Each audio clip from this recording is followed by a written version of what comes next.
black storm coming. See the lightning strike. Black people rising.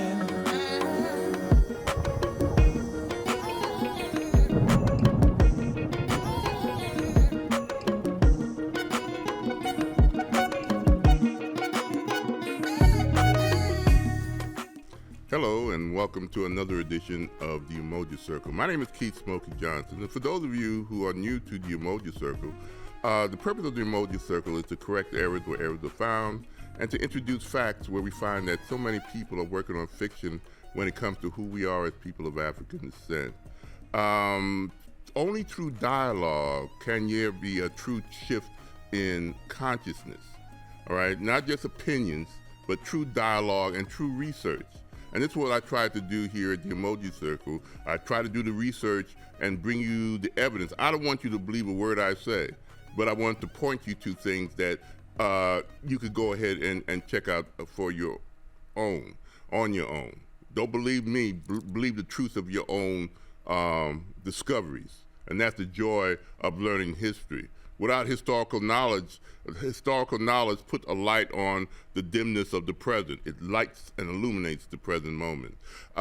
This is part two of a two-part series in which in a series that I've been doing the last couple of months called Great African Thinkers, where I want to introduce people to the type of great scholars that we've always had in the last 100 or more years, but we don't know who they are. Some of the discussions, the last month I did a series on a great polymath. So again, a polymath is a person who is good at multiple disciplines, Dr. Ivan Van Sertima, and he's based on his book, excuse me, They Came Before Columbus. To this month, I'm going to be doing on somebody he actually wrote a book about, and one of the subjects of his book, and it's called the Great African Thinkers. And guess what? The person that I'm going to be talking about is on the cover of it because of all the people. It was him and Dr. W.E. Du Bois that was said to be honored as one of the most influential people when it comes to shaping the thoughts of African people, not only on the continent, but here and all over the diaspora, with his evidence that he proved that the Egyptians were black people, that Africans were the creators of that dynastic period. There is evidence all over the place, and I'm just going to scratch the surface in a few minutes I have so that you can see that this man has been proven right. And just like Dr. Ivan Van Sertima, but they had to go through a whole lot of crap from the systems that was based on, they would call their work pseudo, but when you look at the evidence that they're bringing forth and how they came about it, you'll find out that their information based on racist views was pseudo information. They just blew off the fact that people that look like us could create such a great civilization as because they're pushing their Greek and Roman connection as the creation of this Western culture. But long before them, there was people that looked like us who were actually running the world. And this is not hyperbole. But before I go any further, I want you to listen to a little video that I had put together. I did one the last show. Listen to this one.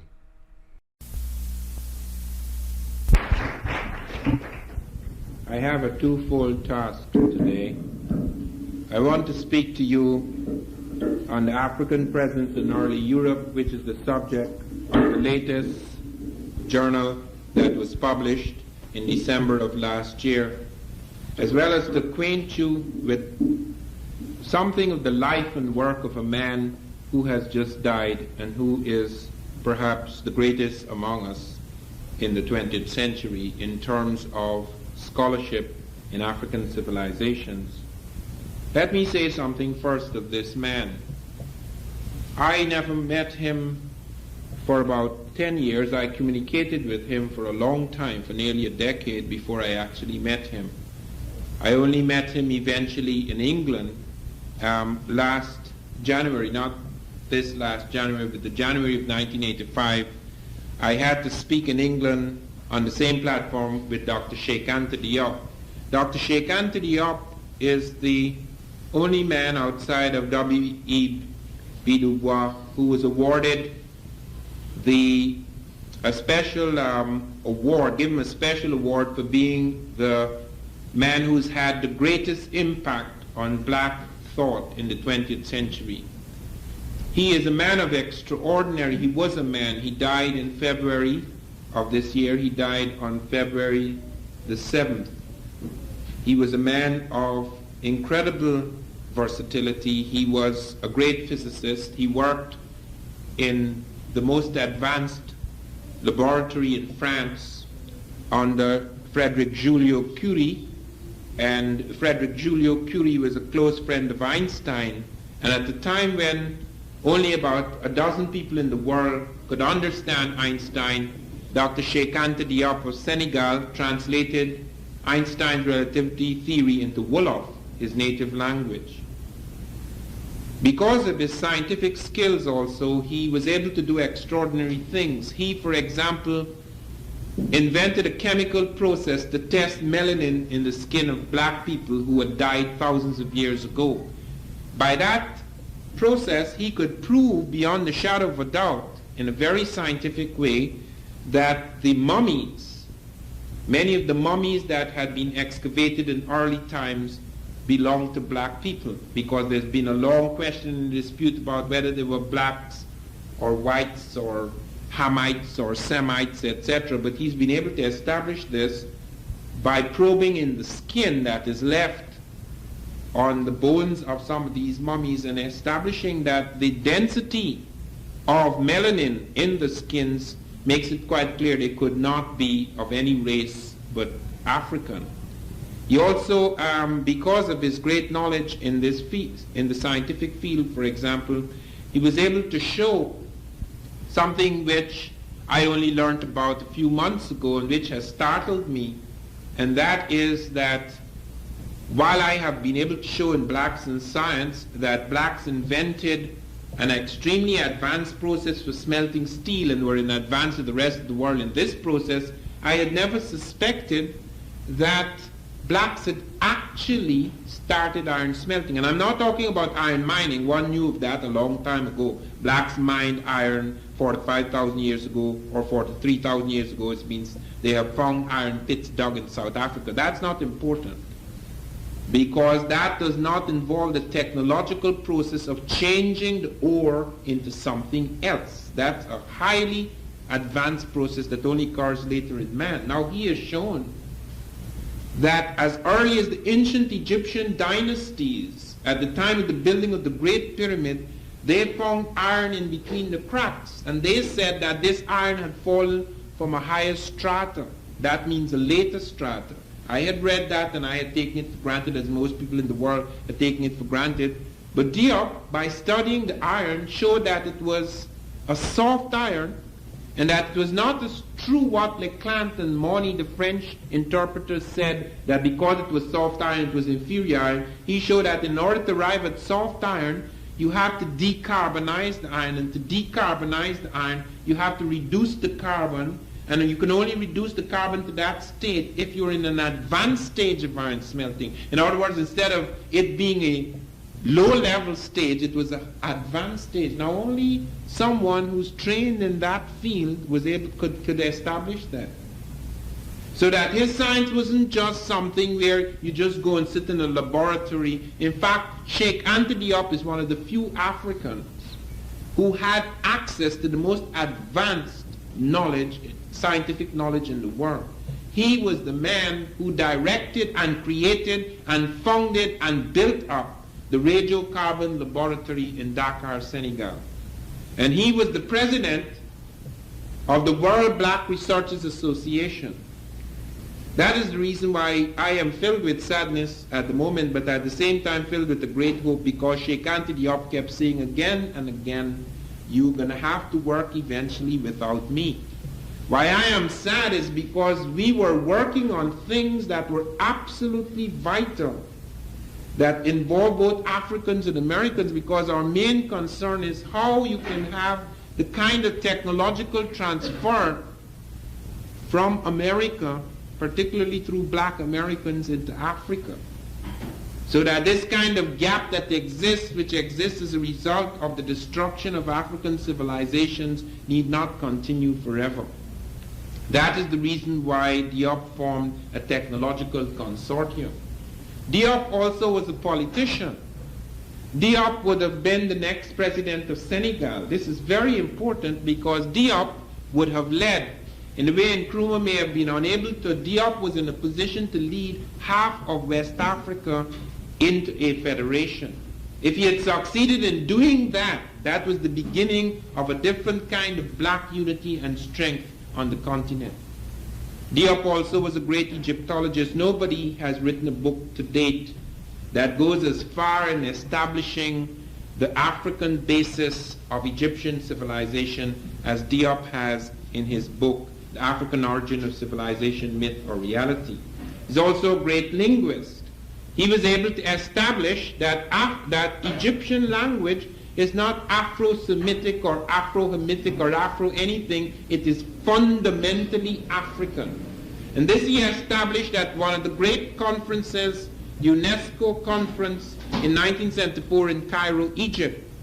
It is amazing. Let me just read a paragraph from my editorial because I'm bringing out a book next month called Great African Thinkers, Volume 1, Sheikh Anta Diop, in which I summarize what happened at this great debate.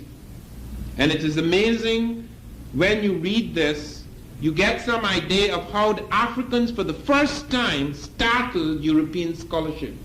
You know, it's all very well to get up and talk about Africans created this or invented this, etc. But when one has to stand in the international body of UNESCO and present arguments so well researched and so well argued that you have difficulty. The Europeans were completely at a loss. They actually reported in this report that only 2 people presented highly researched papers. You know who those 2 people were? Both of them were Africans.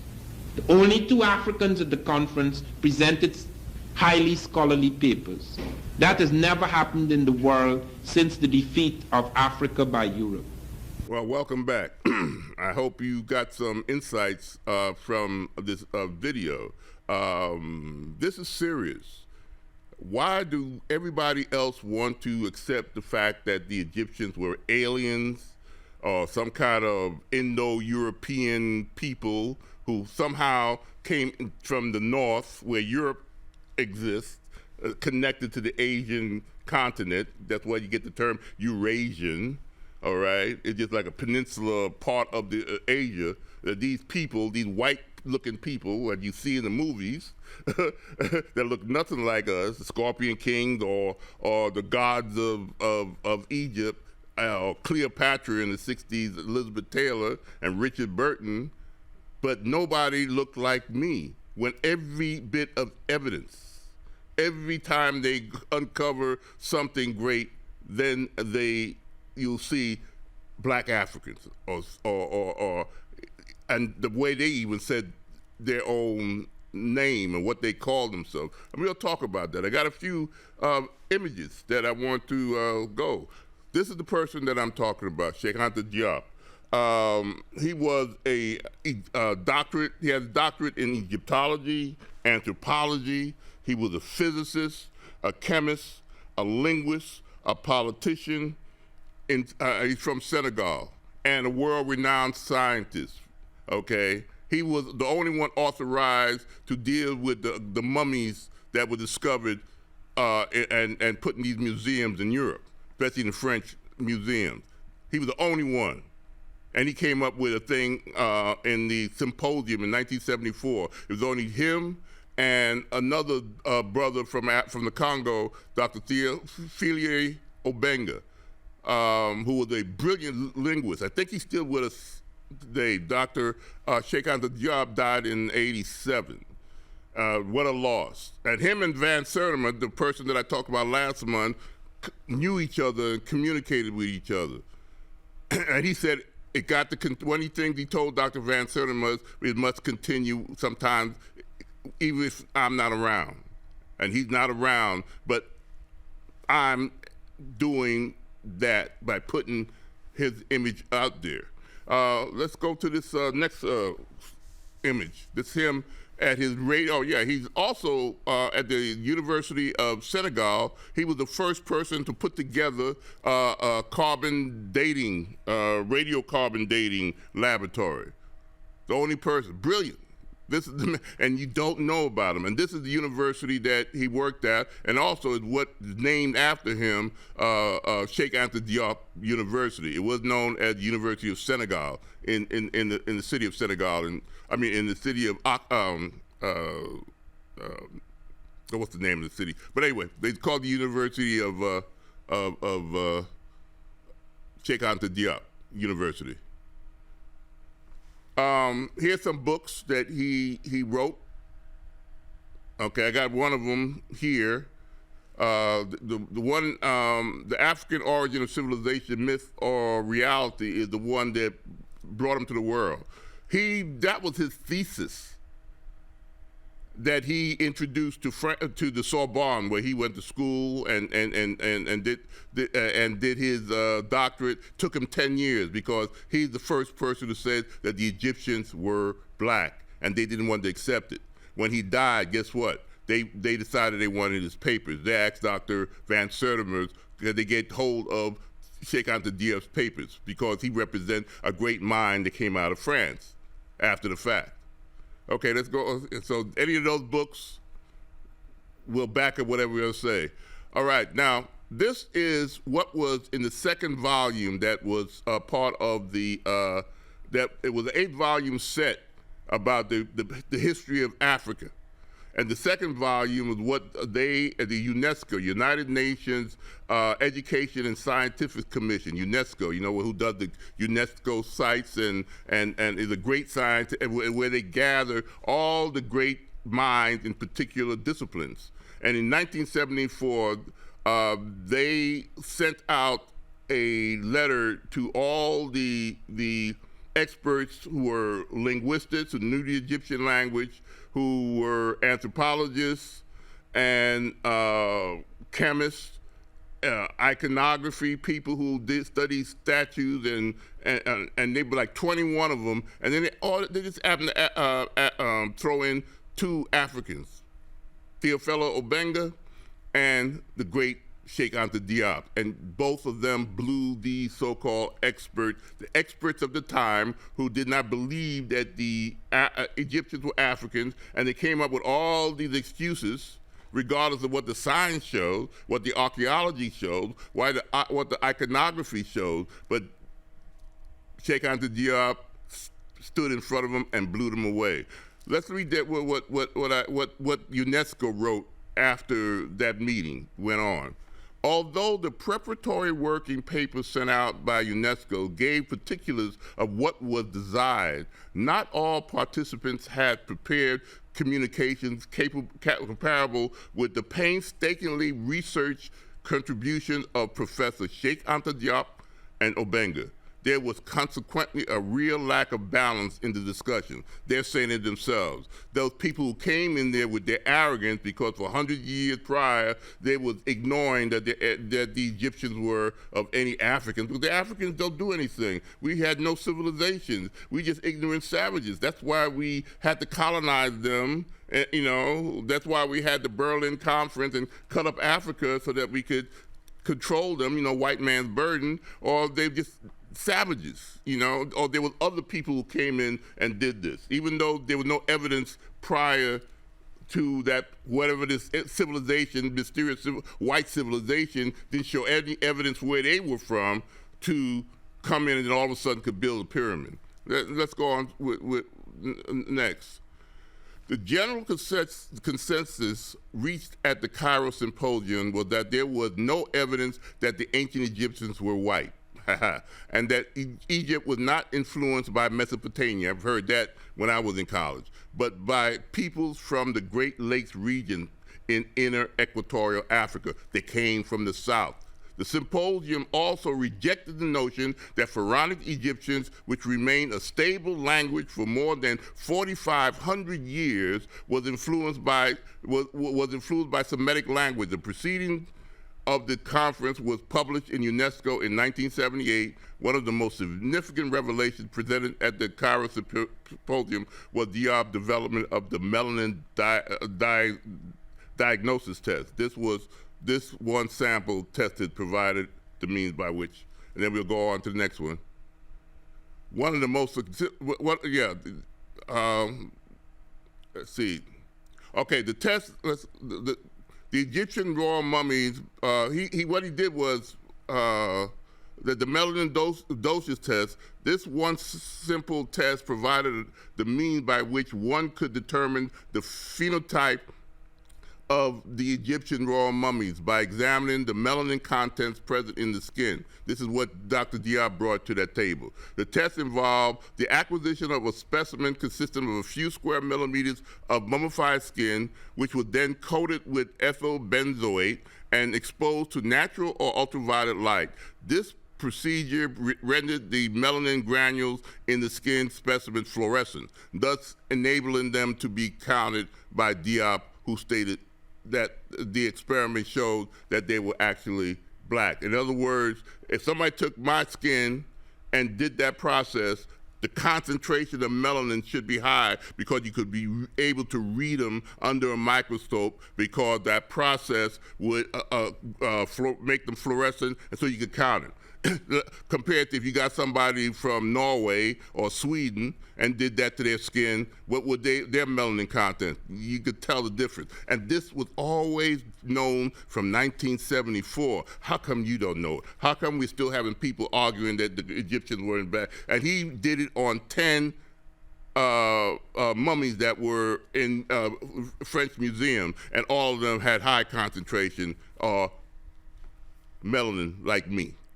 Next, we'll see what we got next.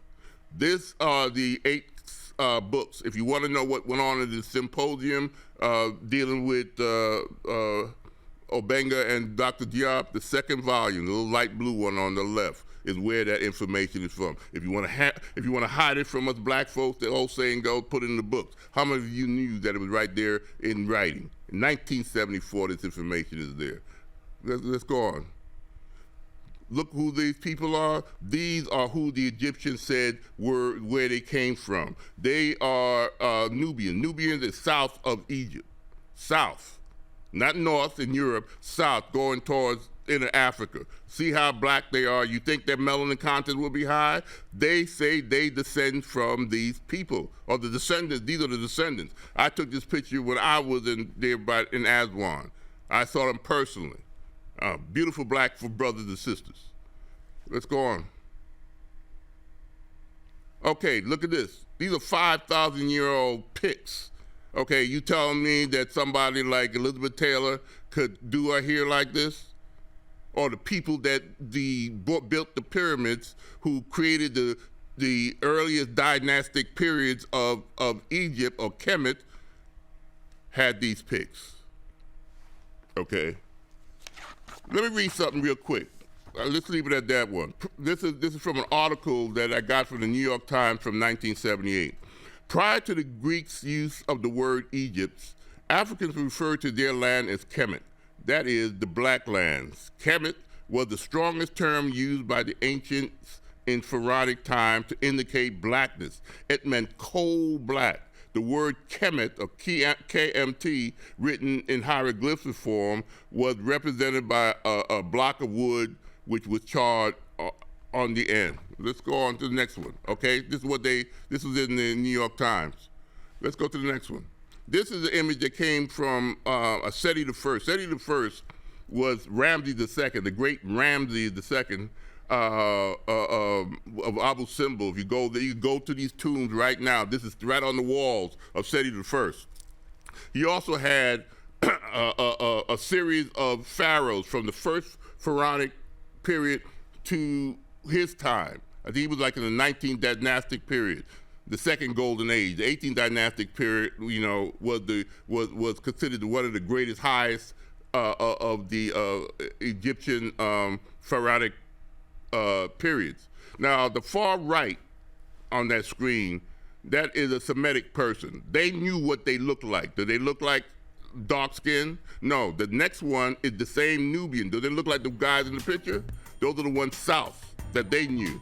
And you see the hieroglyphs is named for them. They said, and the African south of them. The one there is the Europeans, the Indo-Europeans.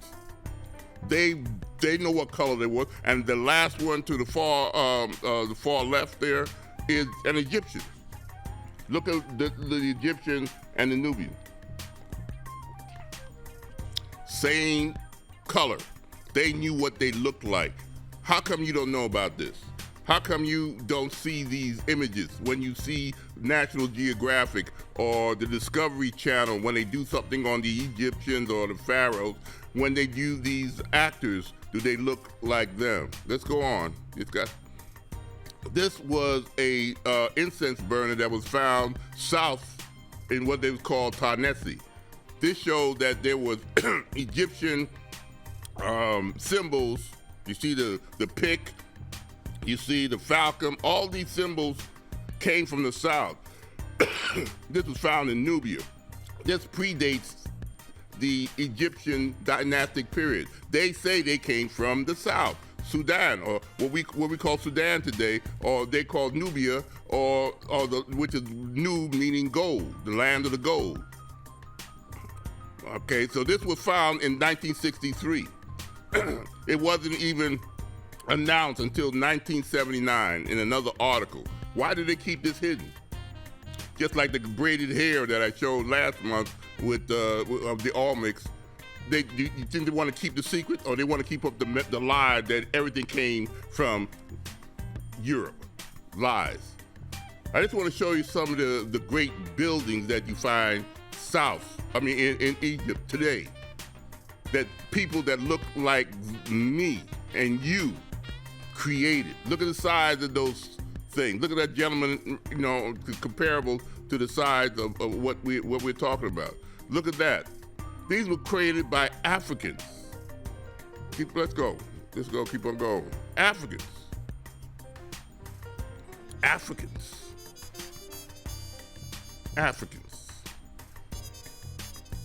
And this is, again, what the pyramid did look like before it was, the outer cases was taken by the Arabs who invaded in 638.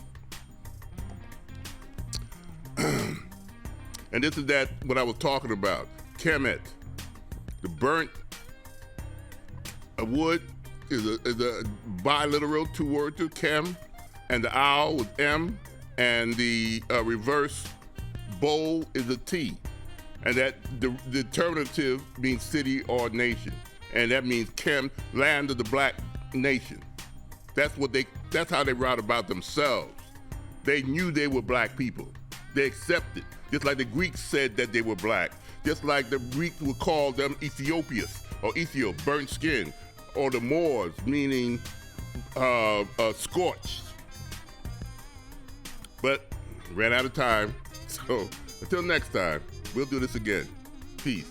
Hotep. Bye-bye.